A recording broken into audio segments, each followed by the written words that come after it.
और सबसे पहले बात करते हैं मुख्यमंत्री अरविंद केजरीवाल की एक चिट्ठी की। दिल्ली की कानून व्यवस्था को लेकर मुख्यमंत्री अरविंद केजरीवाल ने एक चिट्ठी लिखी है और चिट्ठी है उपराज्यपाल विनय कुमार सक्सेना के नाम। दिल्ली की कानून व्यवस्था की हालत बहुत ही चिंताजनक है। ये बात अपनी चिट्ठी में मुख्यमंत्री अरविंद केजरीवाल ने लिखी है। वो कह रहे हैं कि दिल्ली का हर नागरिक आज खुद को असुरक्षित महसूस कर रहा है। केजरीवाल ने ये चिट्ठी एलजी को लिखी है। दिल्ली की कानून व्यवस्था के लिए सीधे एलजी और गृह मंत्री जिम्मेदार हैं, इस बात का जिक्र भी केजरीवाल ने अपनी चिट्ठी में किया है। साथ ही उन्होंने लिखा है कि नागरिकों, विधायकों और आरडब्ल्यूए के साथ मिलकर कानून व्यवस्था सुधारी जाए, थाना लेवल कमेटी फिर से शुरू की जाए। ये सलाह अरविंद केजरीवाल ने उपराज्यपाल को दी है, क्योंकि लॉ एंड ऑर्डर सीधे तौर पर एलजी के पास आता है। लॉ एंड ऑर्डर की जिम्मेदारी सीधे तौर पर केंद्र सरकार के पास है, ना कि दिल्ली सरकार के पास। तो जब भी दिल्ली में किसी तरह के अपराध होते हैं, क्राइम होते हैं, तो अक्सर उसके लिए किसकी जिम्मेदारी तय हो, ये एक बड़ा सवाल होता है। पिछले दिनों दिल्ली यूनिवर्सिटी में एक चाकूबाजी की घटना हुई, एक 19 साल के लड़के की मौत हो गई। और लगातार जिस तरह के अपराध होते जा रहे हैं, तो सवाल ये उठता है कि इन अपराधों को रोकने के लिए, इन अपराधों पर लगाम लगाने के लिए जिम्मेदारी किसकी है। ऐसे में अरविंद केजरीवाल की ये चिट्ठी काफी महत्वपूर्ण है।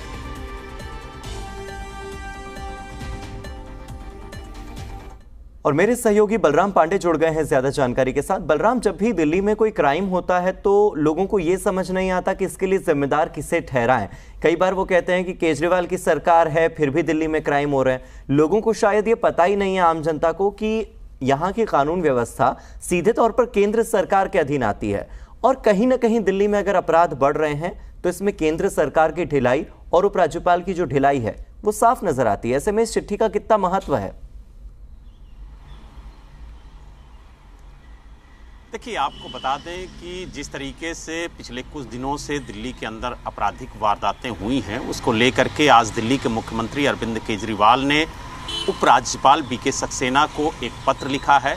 और पत्र के माध्यम से उन्होंने ये मांग की है कि दिल्ली में जो थाना लेवल पे कमेटी पहले चल रही थी, उसकी शुरुआत की जाए और उस कमेटी को फिर से ये जिम्मेदारी दी जाए कि वो थाने स्तर पर ये देखे कि दिल्ली पुलिस अपराध को रोकने के लिए किस तरह से काम कर रही है। इस कमेटी में दिल्ली के संभ्रांत लोग होते थे, जो सम्मानित लोग होते थे वो शामिल होते थे। इसके अलावा विधायक शामिल होते थे, जो आरडब्ल्यूए होती थी उसका एक सदस्य शामिल होता था। और ये समीक्षा करते थे कि आखिरकार उनके थाना क्षेत्र में किस तरीके से अपराध पर अंकुश लगाया जा रहा है और किस तरीके से पुलिस काम कर रही है। उसकी बाकायदा एक रिपोर्ट भी जाती थी शासन को। तो कहीं ना कहीं इस पत्र के माध्यम से उस कमेटी को फिर से शुरू करने की कवायद मुख्यमंत्री अरविंद केजरीवाल ने की है। और साथ ही उन्होंने ये चिंता जताई कि जिस तरीके से दिल्ली के अंदर अपराध बढ़ रहा है, उसको लेकर के कहीं ना कहीं दिल्ली के उपराज्यपाल और केंद्रीय गृह मंत्री जिम्मेदार हैं। और दिल्ली की जनता आज बहुत ज़्यादा डरी हुई है, हर कोई अपने आप को असुरक्षित महसूस कर रहा है। तो कहीं ना कहीं इस पत्र के माध्यम से एक बार फिर दिल्ली के मुख्यमंत्री अरविंद केजरीवाल ने सुरक्षा व्यवस्था को लेकर एलजी पर निशाना साधा है।